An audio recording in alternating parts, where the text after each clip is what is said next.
You are Locked On Mavericks Postcast, part of Locked On Sports Dallas, on the Locked On Podcast Network. Your team every day.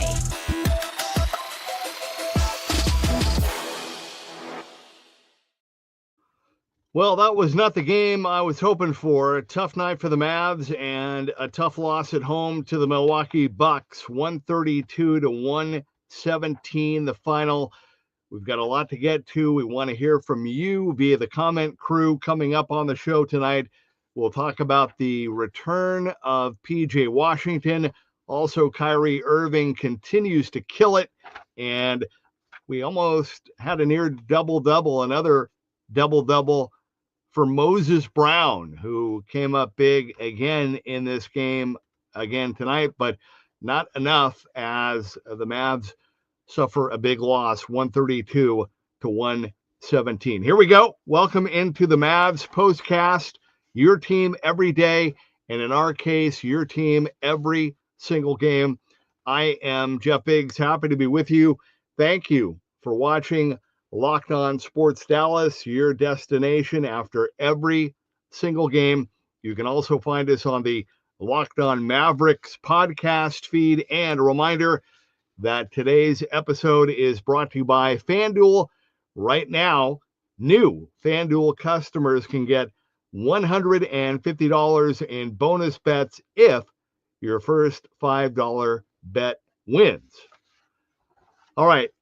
So with that said, the Mavs did not win. Their home winning streak is over. They fall tonight to the Bucks, 132 to 117. We'll get into the numbers in a minute. But the biggest takeaway from this one is that we've seen this patchwork lineup and now this minus Luka lineup kind of hang in there and scrap and grind and find a way to stay above 500 now at 32 and 29. But there's kind of that reality, and then there's reality. And the reality is this is the time of the year, this is the time of the season where the good teams start to make their run and the other teams kind of fall back. And I'm not saying that the Mavs can't make a run, but what I am saying is that right now, this Mavs team with this lineup, you could just see this is where the talent discrepancy showed itself tonight. And they tried. I mean, hey, to the Mavs' credit, they did win the first quarter, 36 to 31. They did win the fourth quarter, 38 to 31. But it was all of the activity in between. The Bucks scored 70 in the second and third quarters, and then the Mavs had only 27 in the second quarter and only 16 in the third, and that was the ball game right there. This Bucks team, again, they're not the defensive juggernaut that won the NBA championship a few years ago, but they can shoot. They're the second best three-point shooting team in the league, and we got a glimpse of that tonight. 13 of 39 from beyond the arc tonight for the Bucks, and as expected, their two big stars, Giannis and Damian Lillard, led the way. The Greek Freak had 29, including 13 trips to the free throw line. He was 11 of 13, 29 points, also 9 assists for Giannis as well. And then for Damian Lillard, he hit 4 threes and had 28 points and was just solid as well. Very just workmanlike game tonight for the Bucks. They started off a little bit cold. They were 0 for 7, I think, with their first 7 3-pointers. Then they turned it around and ended up hitting 8 of 12 and just completely turned things around, turned the game around, and ended up winning big. Wasn't even really as close as the score would look at 132 to 117. But this one tonight, I'm taking a look here. Give me 1 second. But this is as I was watching the Bucks do their thing, and every time we get in a spot like this, right, and you see the opposing team doing their thing and scoring, and you see the Mavs struggling, and they're scuffling right now. They're trying to get their offense going and trying to do the best they can, but they're clearly undermanned, and the star power is not there right now, obviously. But I keep thinking back to the first month of the season when the Mavs were right up there, when everybody was healthy, they were rolling, they were dominating, and it stings. I mean, you just think of that just seems like so long ago when that team with Luka and Kyrie and everybody was feeling it and getting involved, and Derek Lively and Gafford, and the team was just rolling, and they were playing great. And now they're in a situation where after tonight, you've got 21 games left in the regular season. Now you look at the standings and everything is jumbled up. Okay. I mean, Sacramento, which is going to be here on Monday night, all of a sudden now, even though this was a sexy game with the Greek Freak and Damian Lillard, I mean, Monday night with Sacramento to wrap up the homestand, that is now a huge game because you've got Sacramento, the T-Wolves, and the Mavs all jumbled up in the 8th, 9th, and 10th spot in the West. Phoenix is still out at 3.5 to go. They're 3.5 out. So next weekend, when the Mavs host the Suns, that's going to be a huge game as well. But now all of a sudden, it's just like, every game now is huge. They have been all season, but now it's a race against the clock. Can the Mavs continue to steal a win here, steal a win there, and buy some time until they can get some bodies back? If they can even come back. Can Gafford come back? Can AD come back? Is there any chance that Derek Lively could come back? PJ Washington tried to come back tonight and gave it his best shot. You can tell though he's not PJ. I mean, he's not the same guy. That ankle is hurting him, and I give him credit for trying to grind it out. They were hoping to play him in 25 minutes tonight, ended up playing 15, was 2 of 8, including 0 for 4 from beyond the 3-point line, ended up with 4 points and 5 rebounds, but just was not, he's not right. So you take away from this one tonight that they're shorthanded, they're banged up. You could see the talent difference in this one. If you really, really want to be real, the fact that maybe it wasn't even worse, you could make the case that you could give the Mavs credit for kind of hanging in there and keeping it as close as they did. But now you got Monday night, and the good news is most of the back-to-backs are over. And as I've been saying, now is an opportunity for Jason Kidd and the coaching staff to try to work with this group that they have right now until they can get some bodies back.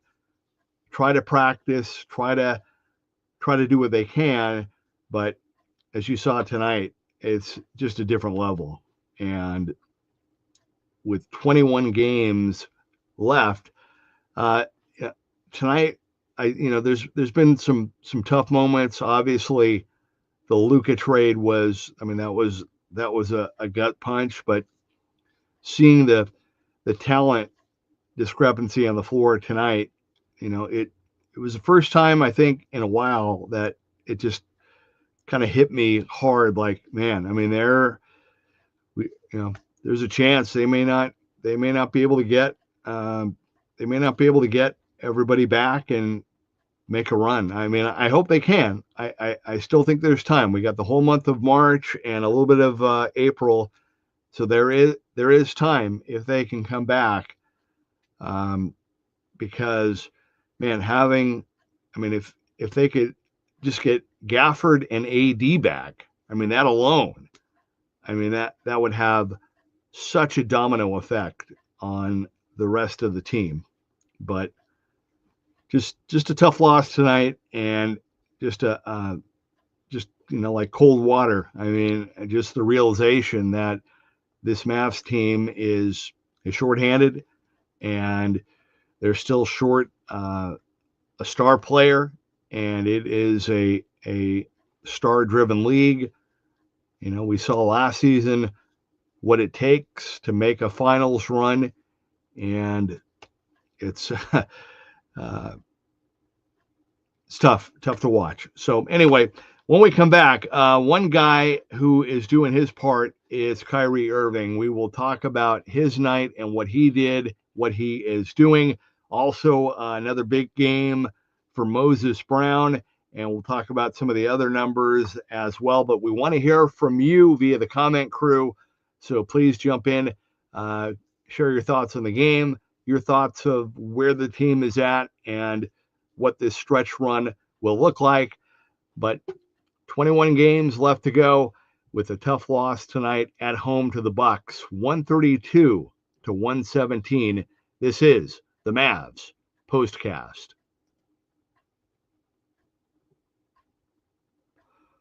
All right, well, we always got to give it up for FanDuel and what they're doing. I'm going to do that for sure, because when the game tips off, the NBA action is just getting started, and there is no better place to go and get in on it than FanDuel, America's #1 sportsbook. With FanDuel, you can place live bets throughout the game. So even if you miss the opening tip-off, or you want to bet on a fourth quarter comeback, you can stay in the action. And if you're looking for a bigger payout, you can even combine your live bets into a same game parlay.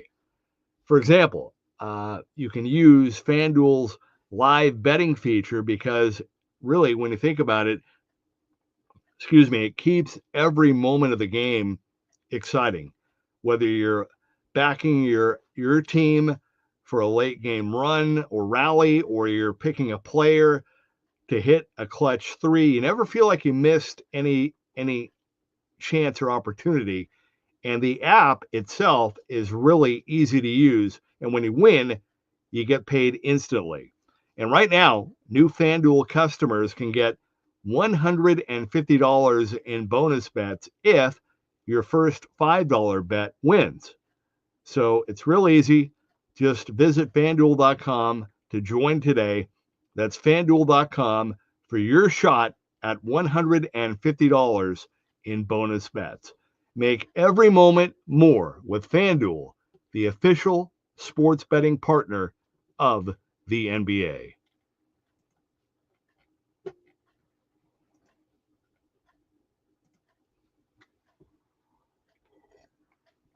All right, welcome back to the Mavs Postcast, 132-117. I am Jeff Biggs. Want to hear from you via the comment crew.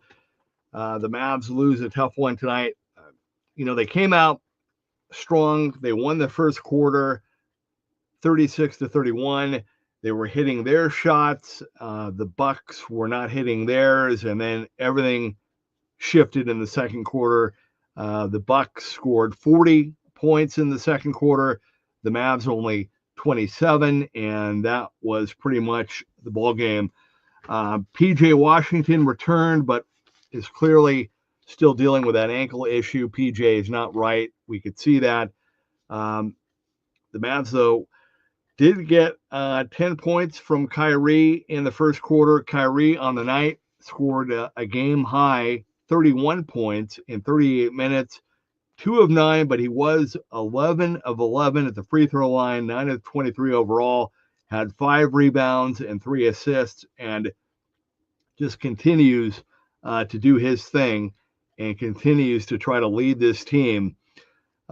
Aside from that, it just seemed like the Mavs could not find any kind of offense, any kind of rhythm, any kind of spark, and it's just going to be kind of a game-to-game thing that they're going to have to just keep working at it. And like I said, with this limited time off now in between games, I know it's a balancing act because on one hand you want to give the guys little breaks here, to take a little bit of time off, but on the flip side of that is that we're in crunch time here, and you just had the break, and right now, I mean, this team needs to work together and they need to practice and try to find some different ways to get other guys going. We talked the other night about trying to get Najee Marshall going, and I know the Jay Kidd and the coaching staff have done that. They've tried starting him. They've tried different things. Najee tonight had that nice drive all the way to the rim in the second quarter that was great. He got into it with Gary Trent Jr. at one point in the second half. Good to see that fight and that passion. He's not quitting. He's not giving up. Nobody is on this team. They were just outplayed tonight. But you look at PJ, only 4 points. Moses Brown, I mean, again, 18 points and 9 rebounds. He makes such a difference. I mean, this is what this Mavs team is kind of built on, is having that big and kind of working things inside out, but also having somebody to protect the rim. And it makes all the difference. Tonight, unfortunately, even with a great game for Moses Brown, 18 points and 9 rebounds in 22 minutes, the Bucks just finally got hot and started knocking down their shots. And to their credit, though, too, give the Bucks and Doc Rivers credit, even though they shoot a ton of threes. They shot 39 tonight. They know, and when Brown is not out there, teams know that the Mavs are shorthanded. They don't have their bigs, and the smart teams know, hey, if you want to win, drive, go to the basket. And hey, to the Bucks' credit, they did that. They went to the free throw line, 35 times. And they just a tough night defensively for Dallas, trying to slow this team down. But Kyrie and Moses Brown did their thing. Klay Thompson ended up with 16 points. We ended up with 4 3-pointers and went to the free throw line a couple times, but knocked down 4 3-pointers, had 5 assists. The other surprise, not only did Klay have 16 points, but Jaden Hardy had 16 as well off the bench. We've been kind of waiting for Jaden Hardy to come back around. I mean, he really struggled in the month of February. Good to see him kind of get going. He had 4 3-pointers, 6 of 10 overall, played 22 minutes. Man, if they could get Jaden Hardy going, that would be great. Dante Exum, again, kind of a step back tonight with 4 points, 11 minutes for him. Spencer Dinwiddie, 12 off the bench, better, but not what they needed tonight. Dwight Powell only a bucket. Najee with 7, as we said, and Omax with 1 basket made. All right, want to hear from the comment crew, and we're going to do that right now. And let's see, we got Ryan jumping in. Hopefully Caleb can come in soon, talking about Caleb Martin. That was the other thing I was going to mention. And Ryan also adds, we need someone else who can score. And this one really stung, because as I'm seeing the Bucks win, right, and they're winning big and they're pulling away and they're up by 20 points during one of the timeouts, I'm flipping around, and oh, by the way, our good friend Quentin Grimes scored 44 tonight for Philly against the Warriors. I mean, that hurt. You know, you talk about, and the Sixers won at home. They beat the Warriors 126 to 119. Quentin Grimes, 44 points.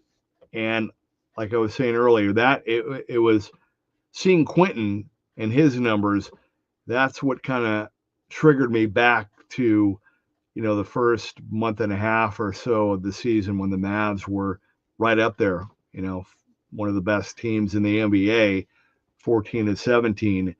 And it just, you look at where that team was and where they're at now. And Ryan points out happy for Grimes. And yeah, absolutely. I really like the kid. I was bummed that he was traded away. I'm hoping, like you said, Ryan, we'll see. Haven't heard much about Caleb, but hopefully, he'll be close. Yeah, Ryan says he was my guy when he was lying with us. Yeah, absolutely. One of those, I thought he was going to be one of those playing with us. Yeah. One of those guys that I thought was going to be, part of a good young group that was going to be kind of the Mavs core. And I was surprised. I get it. I know that I understand the business part of it, but good for him though. Hey, I mean, 44 points went off, and like you said, Ryan, right on. I mean, it's one thing to have some moments here and there, but I mean, the Mavs need to find a way to get some consistent offense, and it's been really, really a grind. Everything just, it seems like, for most of the season, the Mavs have just kind of rolled with the punches, right? I mean, to their credit, I mean, these guys have dealt with everything, the injuries, the sickness, the trade. I mean, everything. They haven't flinched, but man, it just feels like right now they're like in quicksand trying to run. I mean, it's brutal. So hopefully, my hope is that you got a huge game now Monday night with Sacramento. I'm hoping that, this loss, this painful loss, with a big game at home before having to go to Milwaukee again, this will be a game that can really, really energize the team, and they'll really come out hungry on both ends of the floor. Not that they didn't tonight. Again, I thought the Mavs started really well tonight, but they were just overpowered. And I mean, the Bucks just to their credit, I mean, they just blew it open. All right, Ryan, I appreciate, my man, as always. Thank you for jumping in and contributing. I mean that sincerely, and I'm with you. We'll see. We'll see what happens with Caleb. We'll see. Hopefully, with PJ, it wasn't a major setback. I'm hoping maybe J Kidd just decided, you know what, this game's out of hand. Let's just let him get some more rest and get ready to go for Monday night. All right, we're going to take our final timeout. When we come back, our final segment, and then we will wrap things up. Still time for you to jump in via the comment crew. Tough one, though, for the Mavs tonight. They fall at home to the Bucks, 132 to 117. This is the Mavs Postcast. And this really is the Mavs postcast. It's a real quick timeout. So let's get right back to it and wrap things up.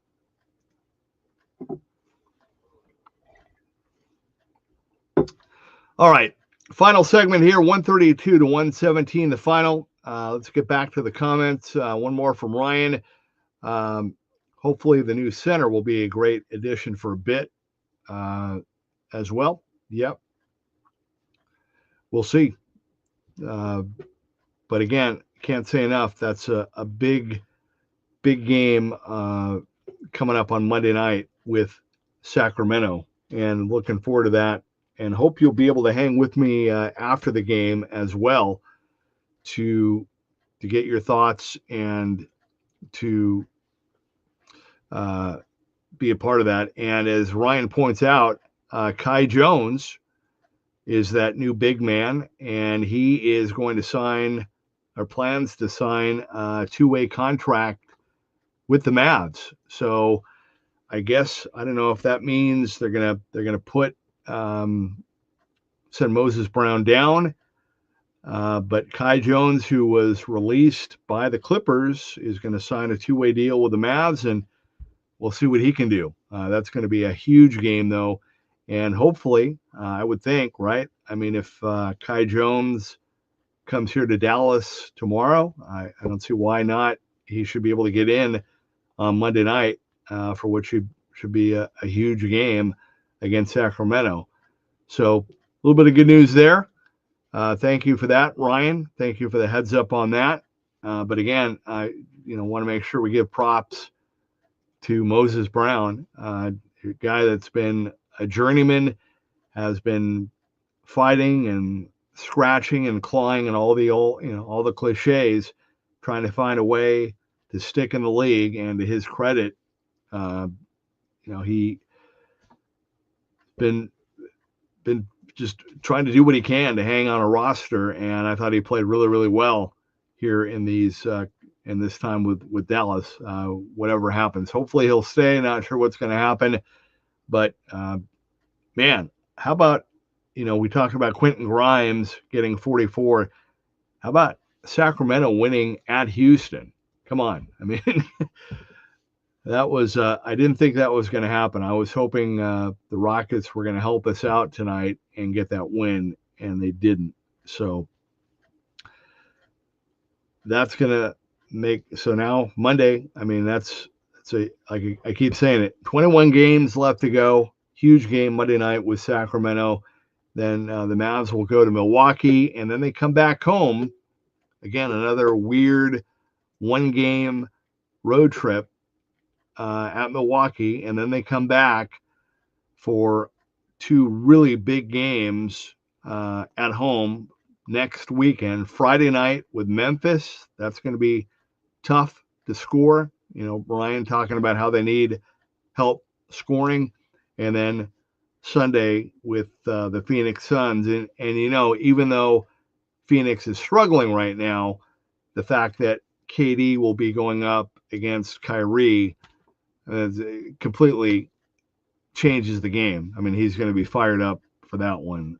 And then after that, the Mavs have two games in San Antonio, one in Houston, and then they'll come back to take on the Sixers and Quentin Grimes. That'll be in a couple of weeks.